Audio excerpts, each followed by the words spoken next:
The movie opens in an eerie antique shop. A man named Petey Shelburne enters, terrified, carrying a drum-playing monkey doll.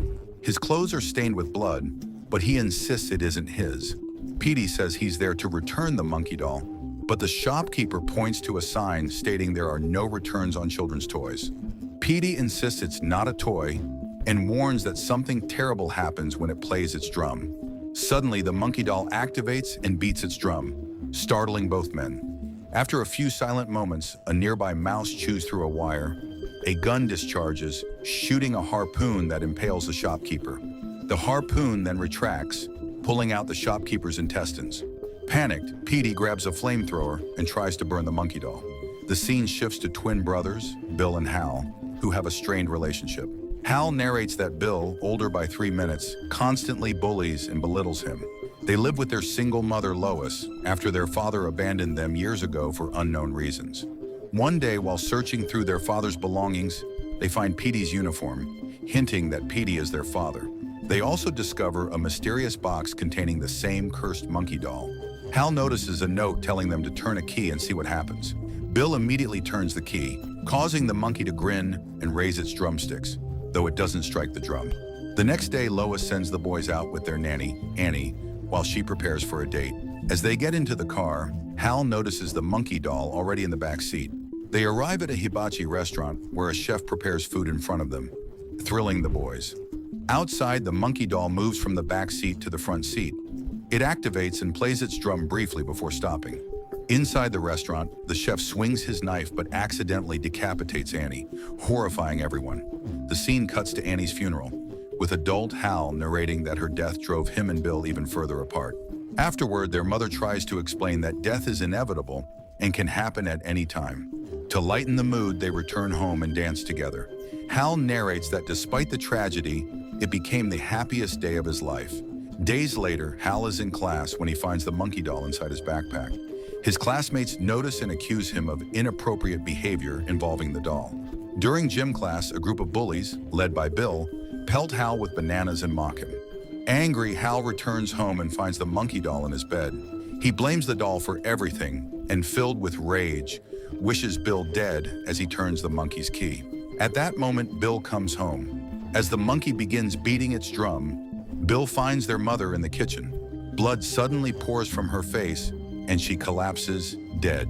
Adult Hal narrates that doctors diagnosed it as a boomerang aneurysm, an extremely rare condition. But Hal knows the true cause, the cursed monkey, which kills by its own will, not by request. After Lois's funeral, Aunt Ida and Uncle Chip adopt the boys and try to comfort them. That night, Hal decides to destroy the monkey doll. He hacks it apart, horrified when blood seeps from it, but continues cutting until the doll is in pieces. He bags the remains and makes sure they are taken away by a garbage truck. The next day, Aunt Ida and Uncle Chip move the boys to a new home far away. That night, Bill sees something outside his window and investigates, finding the monkey doll has somehow returned. He accuses Hal of bringing it, but Hal denies it and explains how he destroyed it. Hal warns that the doll is cursed and caused the deaths of their nanny and mother. Bill suggests that perhaps their mother died because she turned the key. Ignoring Hal's warnings, Bill turns the key himself. As a result, their uncle, who had gone hunting, is killed, trampled to death by 67 horses while still inside his sleeping bag. After the incident, the twins accept that the monkey is responsible for the deaths. Realizing they can't destroy it, they agree to contain it instead. They tightly seal the monkey doll in its box and throw it into an abandoned well, hoping to leave the nightmare behind. The story then jumps 25 years ahead. Aunt Ida is sleeping when strange noises wake her. She grabs a gun and searches the house, finding nothing unusual downstairs. As she heads back upstairs, the staircase collapses and several hooks drive into her face. Ida pulls out the hooks and cleans her wounds with alcohol. Suddenly, she smells gas. As she goes to investigate, her head is set on fire by the stove. As she tries to escape the house, she is impaled by the sharp end of a "for sale" sign outside. Elsewhere, an adult Hal is working at a supermarket. He asks his boss for permission to leave early, explaining it's his only chance to see his son this year. His boss comments negatively about Hal's ex-wife, but Hal clarifies that he chose the arrangement. Later, Hal meets his ex-wife and her boyfriend Ted. They accuse Hal of being absent from Petey's life. Ted announces he plans to adopt Petey, cutting Hal out permanently. Hal gets angry and argues with them until Petey arrives. Meanwhile, a boy named Ricky visits a garage sale and finds the monkey doll. When he touches it, visions of his father flood his mind. Ricky later shows the doll to his mother, saying it reminds him of his missing father. It's revealed that Ricky was hired by a mysterious man who never leaves his house to track down the monkey. Back with Hal and Petey, they stay at a motel. It's clear they barely know each other. Petey works on a family tree project and asks about Hal's family. Hal lies, claiming to be an only child, and becomes uneasy when Petey asks about his mother. Around midnight, Hal receives a call from his brother Bill, who he hasn't seen in 10 years or spoken to in nearly 5. Hal steps outside to answer. Bill informs him of Aunt Ida's death and instructs him to check her house to ensure the monkey isn't there. Hal is frustrated, not wanting to lose time with Petey. Just then, Hal notices a woman preparing to swim in the motel pool, while a broken compressor teeters overhead, threatening to fall and electrify the water. Realizing the monkey has returned, Hal rushes to wake Petey, and they quickly leave.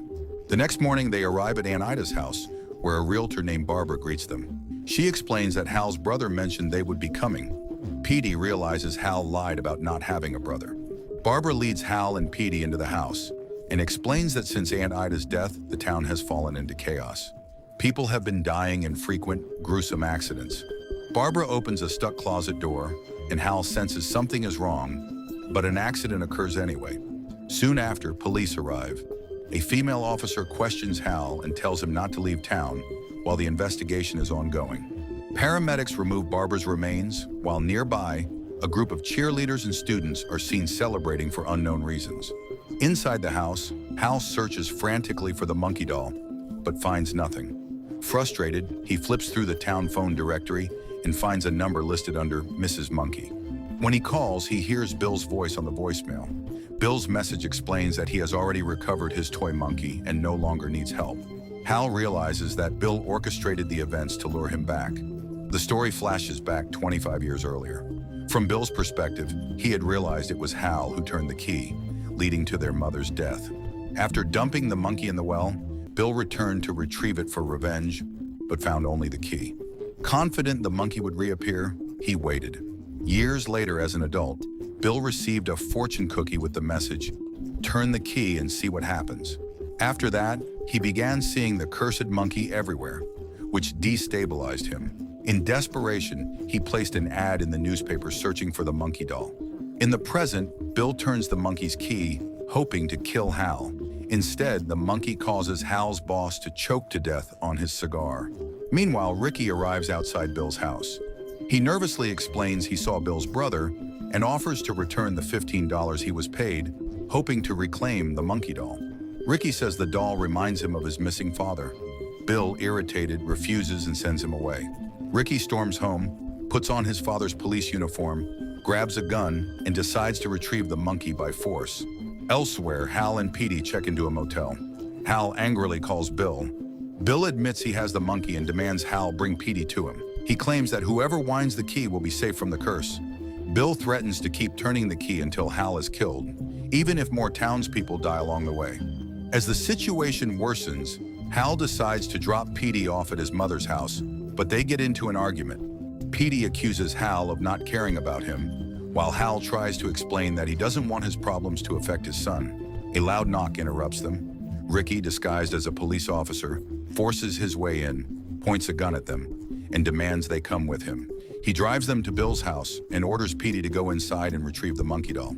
Ricky threatens to shoot them if they don't comply. Hal urges Petey not to turn the key under any circumstances.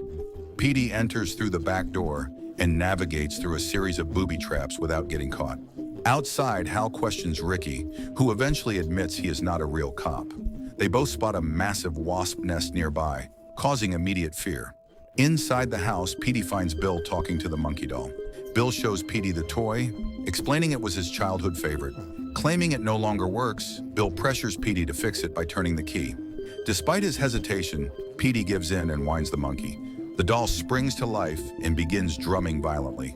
At the same time, the wasp nest outside lowers. Ricky panics and accidentally fires at the nest. The wasps swarm and attack Ricky, leading to his death. Hal calls out for Petey.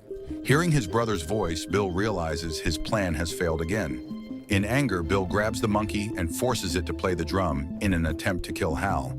Instead, the doll resists and throws Bill across the room. Hal enters through the back door and reunites with Petey. Bill notices the monkey playing the drum faster than before.